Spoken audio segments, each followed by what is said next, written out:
Luis. Hi, Luis. How you doing, Brandy? Hello. Hi, Hi, Luis. how you doing? Hi, Joan. Hi, Neil. Great to meet you. You too, brother. This was awesome. I had the same experience. I was looking through the emails, looking what time I was going to be on, and I see it was right after Brandy. I was like, oh my god, amazing in so many ways. Congratulations on your new film. Thank you so much. Thank you. I'm super excited to have finished it. What a miracle that is. To finish a movie. And so that's the first miracle right there. But yeah, no, we're super excited. It's been 6 years in the making. So. Oh my goodness. I'm looking forward to watching it. It's on Gaia, right? It's going to be released on Gaia later this month. I think the date that we heard was December 14th, but I'm not sure. I thought they were thinking about possibly moving it up a week or something. But it's available through our website right now. Very cool. So yeah. So why don't you guys I'm curious to know your connection, how you guys connected and got into. Were you into plant medicine before you started working the Reality of Truth, or was that kind of when it started? Well, for me, the Reality of Truth was kind of it was a very important marking point in my walk with the medicine, because I started my walk with the medicine in 2013, which is the first time I went down to Peru.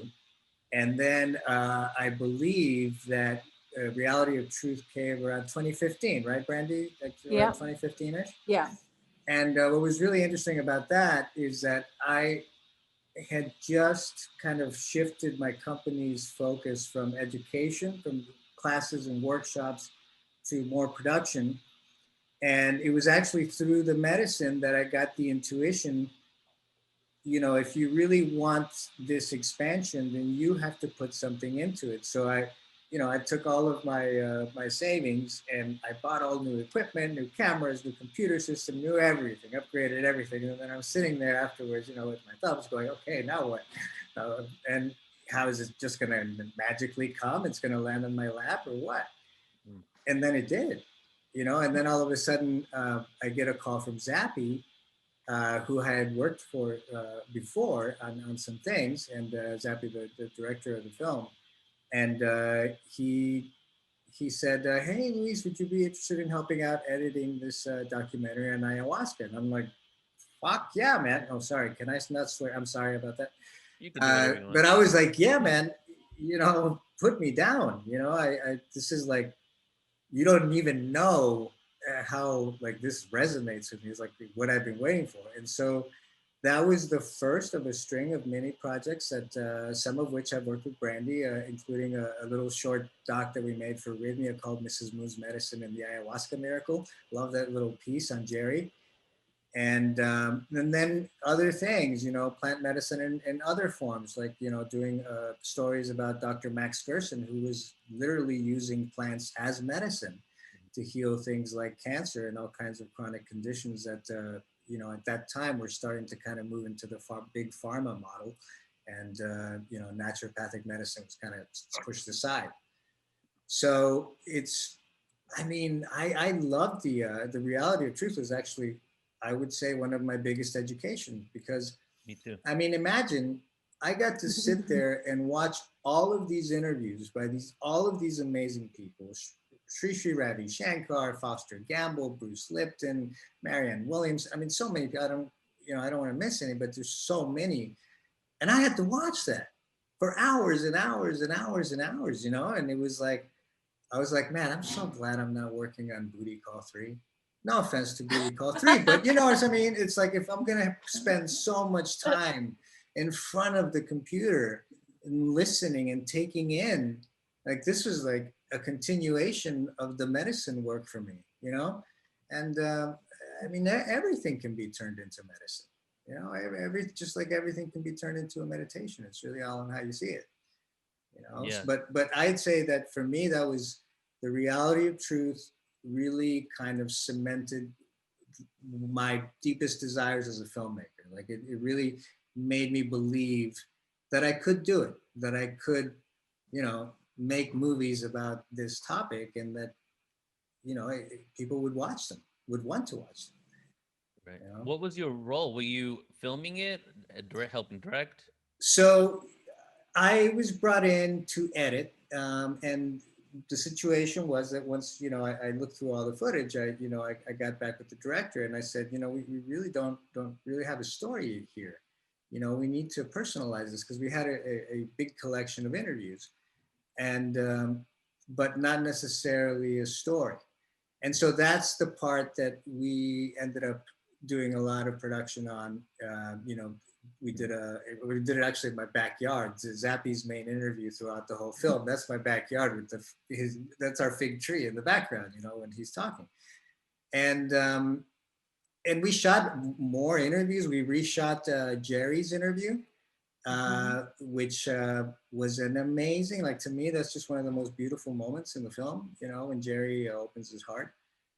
And we shot that. Well, that what's interesting too, Luis, I don't know if you remember this, but Jerry and I was telling Jerry when we were first creating Rhythmia, it was really difficult to do marketing. Like people, first of all, it was a very small community of people that understand what ayahuasca is.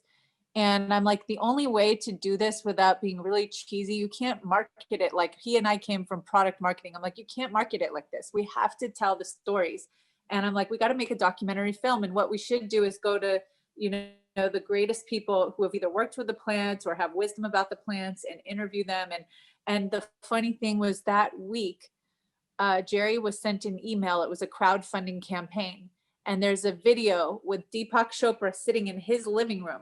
And he's like, that's my living room. I let Deepak Chopra. Story, yes. When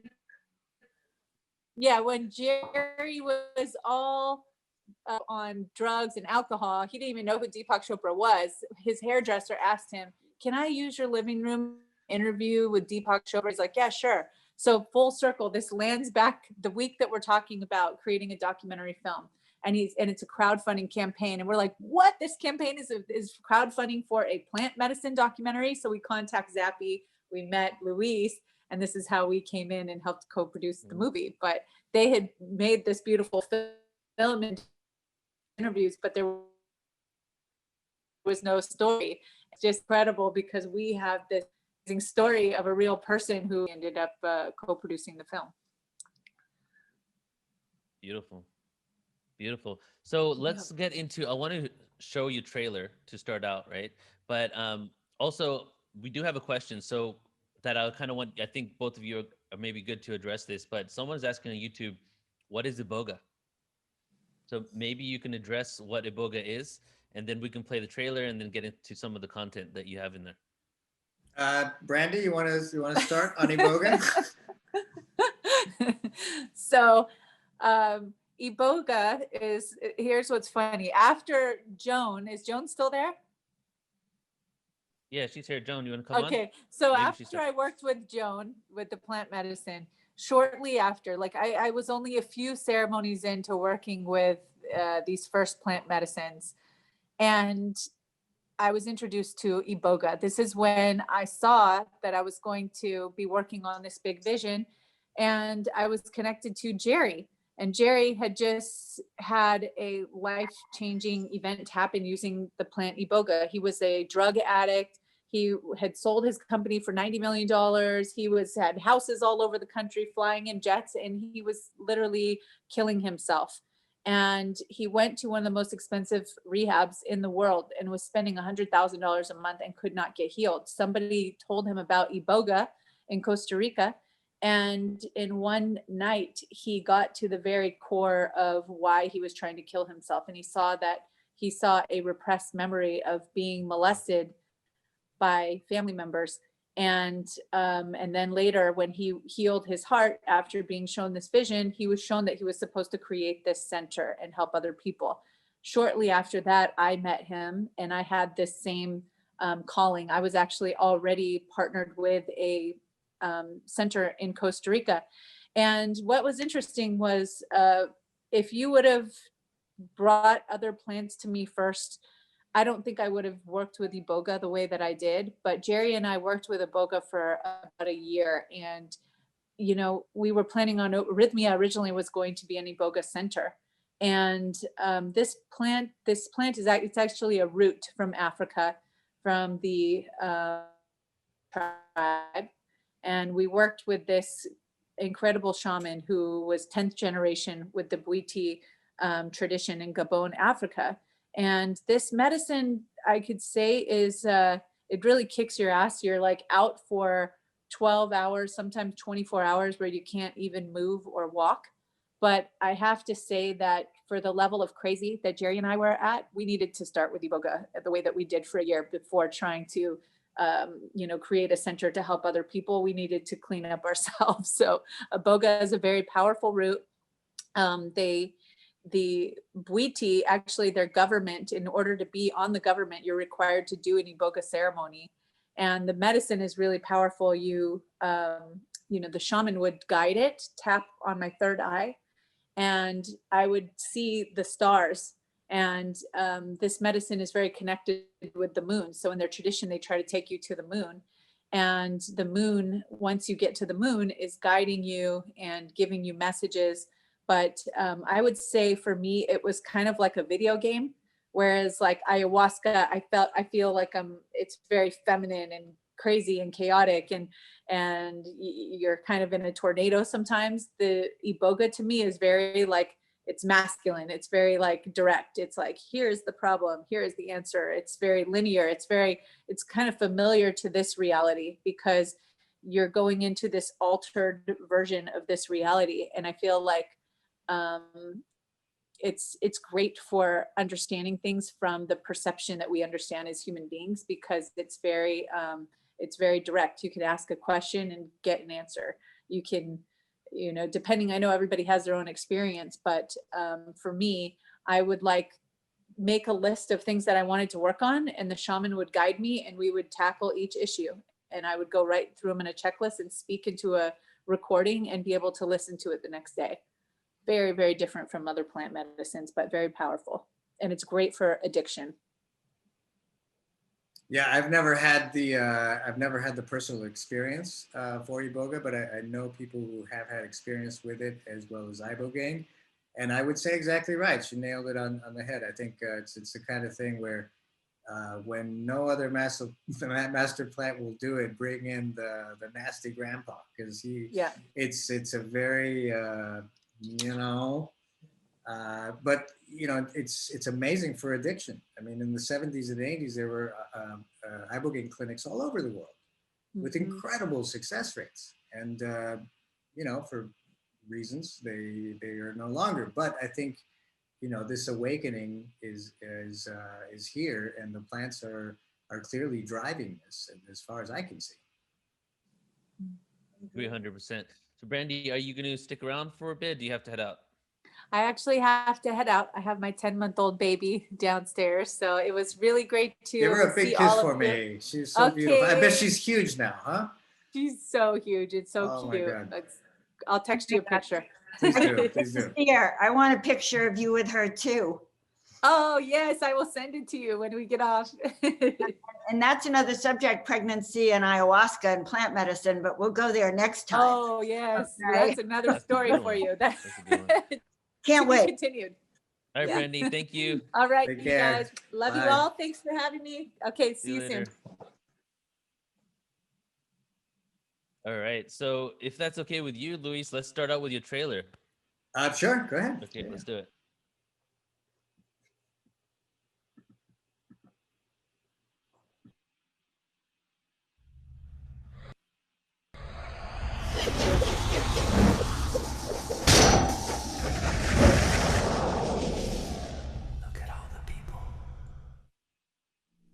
Uni pa sama be one pa sama be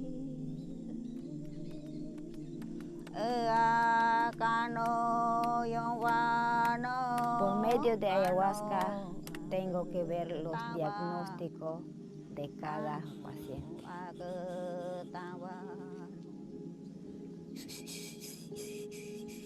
Puku sama niwe, hau massage na niwe, hau rata niwe, o hau raka niwe.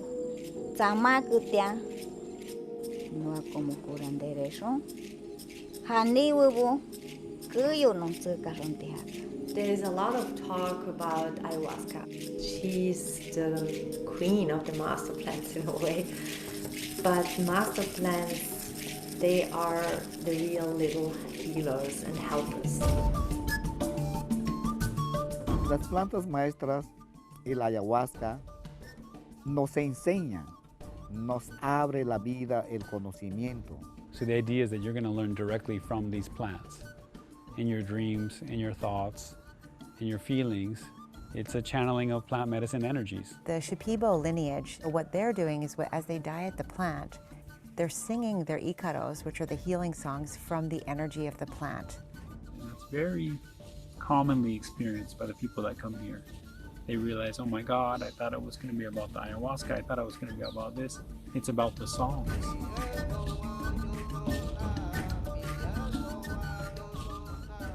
Y eso es la medicina que tú has dietado, que tú has aprendido.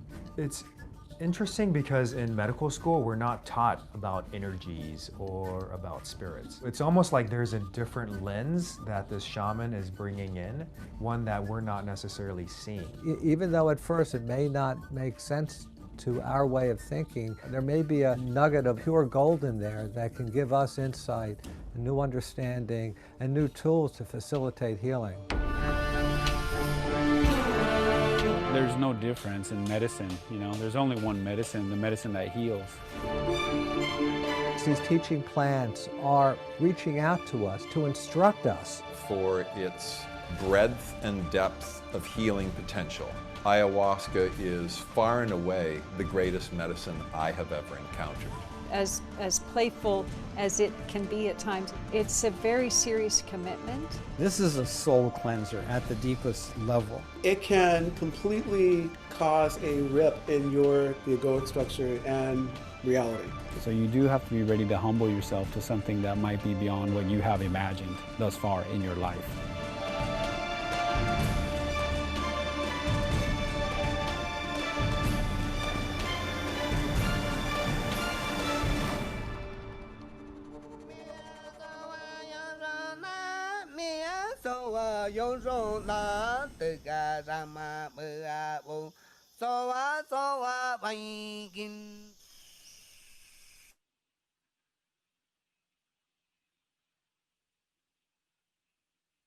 Such an amazing documentary, Luis. Joan, I you know. have a reaction? I loved that. Oh my God, how do I get to see the whole film? You can get it off our website, or you actually have a Vimeo. It's available on Vimeo Pro. So if you go to centerforthecinematicarts.com, or if you go to thesongthatcallsyouhome.com, you can find a way to get there. So when I watched it yesterday, like our first really in-depth experience wasn't at the Temple of the Way of Light in Peru, and I was just getting chills the whole time, flashbacks, memories of the jungle, waking up in the morning after like being in the ceremonial space, and then looking out into the just like vastness of the jungle, you know, and it was just so beautiful and inspiring. I really love what you did here, and it's so important for us to create this content so that we can keep informing people about it and help everybody, you know, wake up and or maybe even have an opportunity to heal whatever they perceive to need healing from. So I'm extremely excited to learn, you know, your process here, but we're also going to do like a little freestyle. So this is up to you. Take us wherever you want to, but tell us your journey and how like this, how your documentary was created, your intentions and everything that you want to share with us. Well, you know, I started with plant medicine at 40 in a kind of indirect way. And I hit 40 years old and I hit what I labeled, you know, as I talk about in the movie, kind of like a midlife crisis scenario. And it, you know, I had what you could call a good life. You know what I mean? I was a working actor and I had a great group of friends and I had a great social thing going, but there was something just missing and something very fundamental felt empty. And so at 40, I thought I'm going to give myself a really interesting birthday present. And, you know, I thought maybe buy myself a car or, you know, something crazy like that. But I thought that's been done, right? Then a friend of mine suggested, let's go to Mexico and do mushrooms with a shaman. hallucinogenic mushrooms. And I was like, wow, that's it. Let's do that. And I went down and with a group of friends, and we went to Oaxaca, to Huautla de Jimenez, where the great Maria Sabina is from. And I had an experience with a shaman that was, it was impactful. I remember it being very personal, and it was almost like it was a little peek into a world that I wasn't ready for yet, but that would be fulfilled later. And what was interesting is the next morning, the shaman says to me, now that you've met the children, you got to meet the mother. And the children is what they call them. They're the Los Niños Santos. And so I'm like, who's the mother? And he says, ayahuasca. I'm like, I don't know what that is. And he says, don't worry. When the time comes, she will call you. And I was like, all right, man, whatever you say, bro.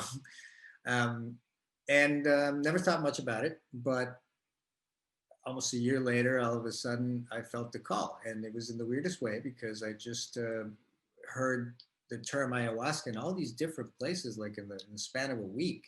And all of a sudden it popped up in online and all these things and in conversations. And I was like, wow, I'm kind of feeling like maybe I'm being called. And then I got scheduled to do to actually meet with a friend that I hadn't seen in some time.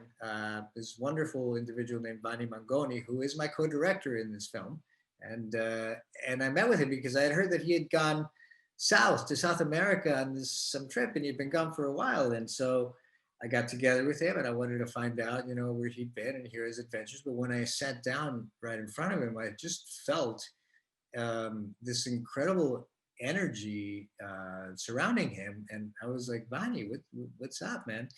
And the first thing he said to me, he said, bro, I did ayahuasca.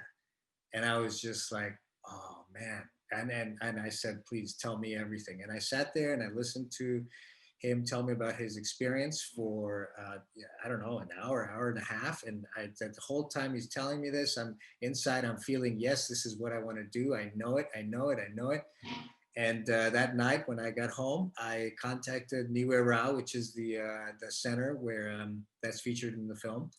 And I booked my stay. And less than 30 days later, I was in Iquitos, Peru to do my first set of ayahuasca sessions.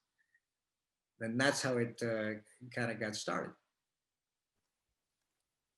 Amazing. And your documentary, you have medical professionals in there, right? Which I think is great because you offer insight from that perspective as well. But something that really stood out to me was that the doctor in there was talking about how the Western medicine can deal with certain things, but they're not good at other things, right? Correct. So could you talk about what those kind of differences are?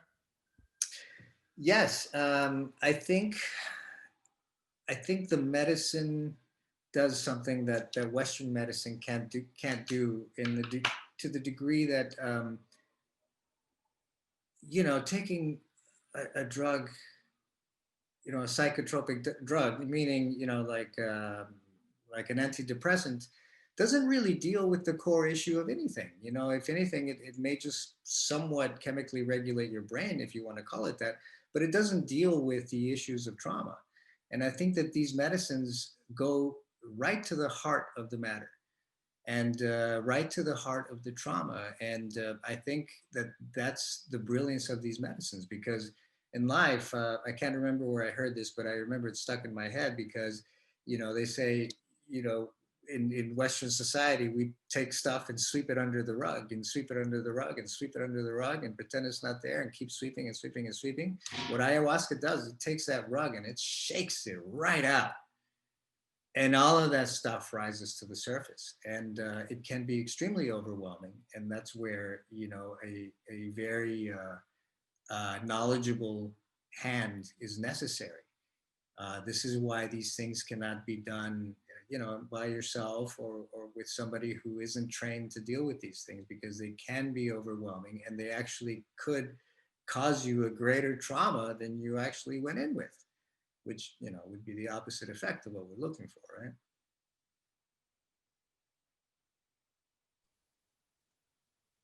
Beautiful. And someone's asking here, Joan, you had a question.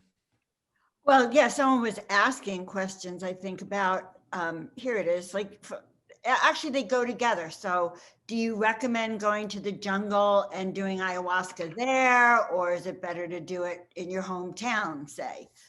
And how do you find the right shamans?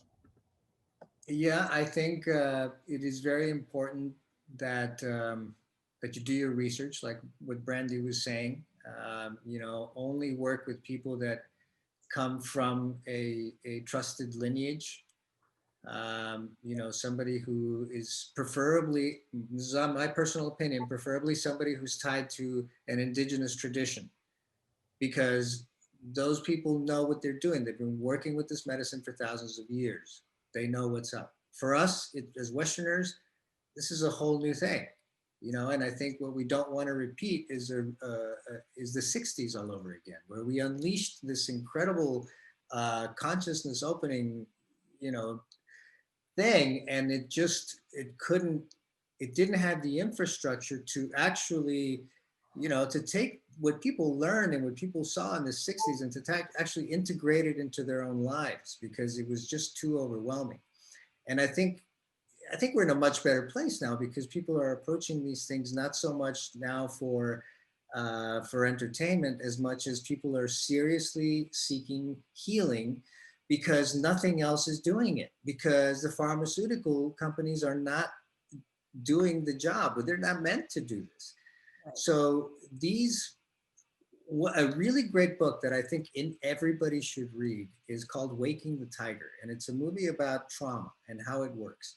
And one of the things about, I'll just start with the premise of the book, because I think this speaks so clearly to what the medicine actually does in us humans. So say, for example, a gazelle gets attacked by a lion. The moment that the lion grabs on the gazelle disconnects. It literally disconnects the nervous system. I don't think they feel anything. It's almost like they give in to the situation and they're just completely frozen, and they will be eaten. But if something happens to distract the lion and the lion moves away and runs somewhere else, after a second, the gazelle will pop up and then will shake it off. You see them literally shake it off, and then they'll run about and do their thing. And they go back to normal as if nothing happened. Why? Because they were able to release that pent up energy from their nervous system in the shaking off, right? Guess what we're not allowed to do as children when we have situations that threaten us or make us scared or make us angry? We're not allowed to shake it off. We're told that that's not what you do. Well, guess what years and years and years and years of doing that will do to you?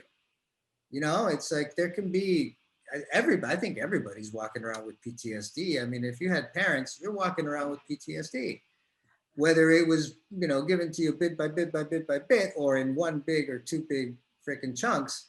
It's still trauma, and it still needs to be released, because that energy's there and it's causing blockages and it's causing you to get sick, and it's just making things worse for you. And so I think what these medicines allow you to do is to literally shake it out of your nervous system, shake these things out. And, and then after that, of course, you have to, institute new habits and new ways of being, as otherwise you will revert back. It's like a gravity almost. Yeah. So when I went down to Temple of the Way of Light in Peru, and then, in Rhythmia as well, one thing that was said at multiple places I've been to, and other people that facilitate ceremony, is, wait a couple of days after this before you start making those doing those text messages and communicating to your family, and then telling your friends and family, like, oh my God, and maybe not in the middle of your ceremony on the third out of number 7, you want to call someone the next morning to be like, you need this. You know what I mean? So that was something that they kept drilling, because a lot of people get so excited. They see so much change that they want to go out and really bring it to the people they love, so that they can have that feeling as well. Now, in your documentary, your family, your sister and your mother, partake in ayahuasca, and it was really emotional for my wife and I watching that, just to see that, because I would love for my dad to do some plant medicine. I mean, he has Parkinson's right now, and he's really closed off to all things holistic and spiritual. So what was the journey like for you to have your family involved? And I noticed also you didn't seem to even push it onto your mother. Like she was the one that approached you about it. So Yeah. what kind of mentality did you have in that situation? Well, I think because I personally understand the experience and what going through it and what it entails and what it makes you face and what you need to bring to it in order to get through it. I never felt that it was my place to tell anybody when or how to approach their healing, and so but it wasn't like I was holding anything back. It was just more like the message was just be the change. This is you feel this change. You want to change the world. Wait a second. Start with this world. This is the world. You know what I mean? You are the world. And so I never pushed it on anybody. And I think to some degree, like, because I remember Joffrey, my great friend of 30 years, when I first came back from Peru, he was actually quite judgmental about it. He was like, I don't know, bro, that, seems wicked to me. I don't know. And I never argued it. I was like, it worked for me, bro, but it's not for you. It's not for you. And leave it alone. And oddly enough, or not oddly enough, like within a year and a half, he comes up to me and he's like, "Bro, I think I want to go meet the mother." I'm like, "Well, what happened, bro? I thought you was, I actually didn't do that because I'm." But the point is that you can't get, fundamentalist is fundamentalist. Whether it's a religion or whether it's a product or a lifestyle or whatever. To go around telling people how to live or that what they need to do is just, just wrong, and I think there is a kind of spirit of an open-heartedness way of living that starts to happen when you work with these plants and you really dig honestly into your own traumas, and you're able to look honestly at yourself and you can question even your own motivations for things. I think that it's when you get to that place that you can just kind of flow with what is, because you understand that you are not actually separate from anything outside there. You are part of this one energetic system, and if you can flow with it, you can actually kind of line yourself up with the will of God, and and you realize that your true nature, your true will is the will of God. And that's what these plants help us to achieve, is the stripping away all those things that we consider to be us, which are not. They're just things. I'm not this, I'm not that, I'm not even this. you know and to understand that on a heart level is very different than to try to understand it or grasp it with the mind, which in actuality the mind is built to think of itself as separate from everything else, because that's how it stays, that's how it protects itself. But and it's like, I love Alan Watts's definition of the ego, because he doesn't vilify it in any way. He says the ego is just the focus of conscious attention. It's like a radar on a ship. It's there to kind of troubleshoot, to see what's out there for any troublemaking changes, so you can make the proper adjustments inside, right? But when you start to identify your being with that troubleshooting system, you're in for trouble, man, because you're like going to be in an anxious state 24 hours a day, 7 days a week, because you're identifying with this one tiny little aspect. And so as soon as you stop identifying with the ego and you identify with the heart, then it's like the ego, I always thought of it as like a pit bull. Pit bulls are beautiful animals, but if they don't feel like they're part of a pack, and if they don't feel that they have a pack leader, they're going to try to dominate. And that's what the ego does, because the ego needs to have something to follow, and that's the heart. So we get to a place where heart and then the mind kind of supporting that, I think like that's the place of wholeness that we can actually start changing some things. But it always starts, and I know it sounds so cliche, but it starts with me. And it starts with me, and then I radiate something or say something, and then somebody gets curious about it, and then they start to, you know, research their own thing, and then they start to follow their own intuitions, and it turns into this whole beautiful web of healing. But nobody has to push anything on anybody. I don't have to force my vaccine on you. Yeah, definitely. Deborah is asking, what was the name of the book that you said earlier? Waking the Tiger. And I'm so sorry that I cannot remember the author's name. Let's write it in the room here. So, last question here. I want to know about. So, when you went to Peru, firstly, what center was it at? And the reason why I'm asking, and other people asking too, I want to know personally because I went to Temple of Way of Light and it's a regimented plan. This is the program, you follow the program. You know, like in Rhythmia, there's a program, you follow it. But you went somewhere where it seemed like they were working with you as individuals. Was this just because you were doing the documentary? Your friend that was the artist, he was doing a specific dieta. It looked like he was like kind of doing his own thing and they were catering towards him. Is there a center or someplace that can do that, where if you want some more fine-tuned experience? Yes, yeah, absolutely. And I'll speak to both of those centers because they're both amazing places. Niue Rao was actually the place that I went in 2013 for my first set of ceremonies. And that is a strictly Shipibo tradition. They work with ayahuasca and chacruna, and then they also work for people that are there for 2 weeks or longer. They also do master plant diets as well. And then with Ayamadre is the center run by Estela Pangosa, and she's been around for I think a few years, and her methodology is a little bit different, and she has a much more personalized approach, and they're both very different approaches, but equally effective. And they didn't, you know, treat us any differently for the film or anything. We did everything exactly the same way that everybody else would. And I would say, you know, it depends on what you need. You know, in other words, here's what I would say: if you already have experience with, you know, reaching states of consciousness, being via meditation or previous plant medicine experience, and you feel you have the kind of fundamentals, then, you know, maybe going to Ayamadre might be, you know, a more interesting choice, because then you're going to have a little bit more leeway or more say in your own process, right?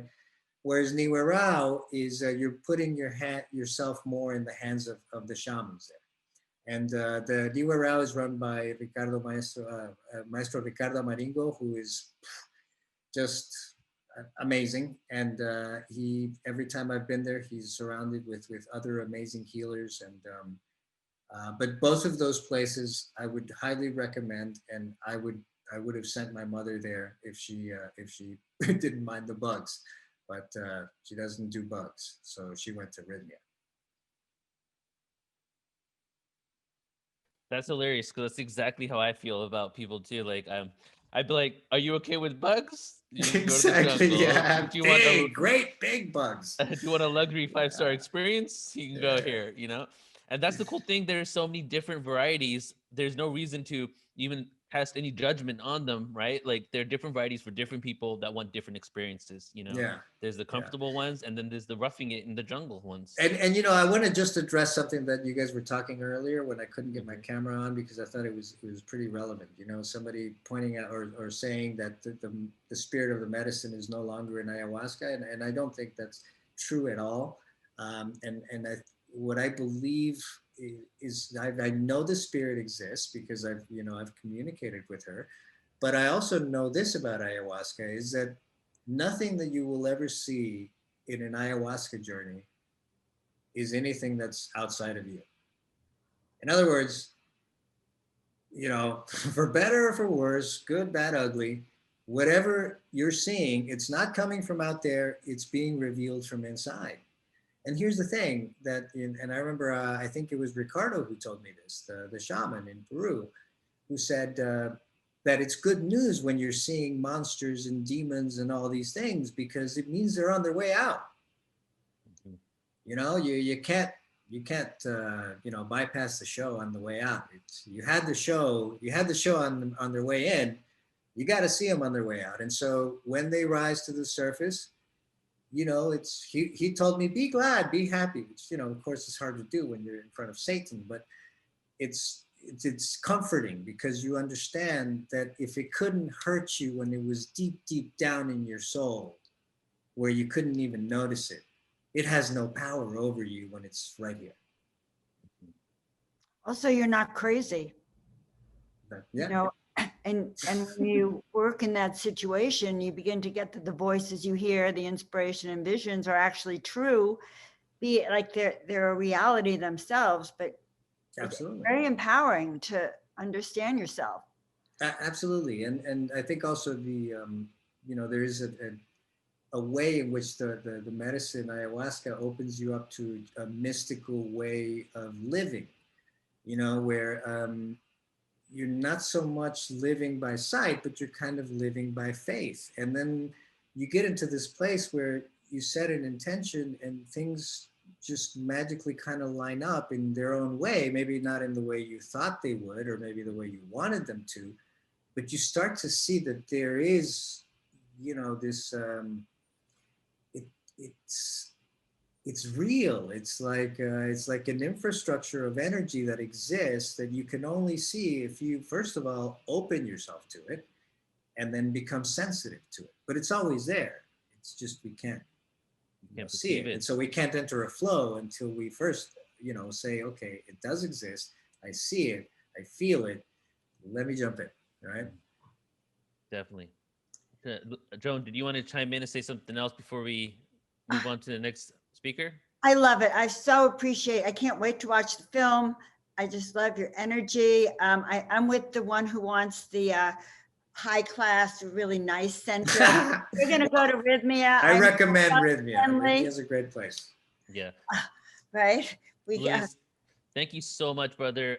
Congratulations for your documentary. And actually, more than congratulations, thank you for your documentary. Right. Thank you so much for saying bro. that. I really appreciate you. I see your intention. It's such a beautiful person. I really want to connect with you and talk and see what else we can do in the future. So we'll be in touch. Absolutely, we will. Thank you so much. Well Take care, done. guys. Well done. Take care, Bye-bye. brother.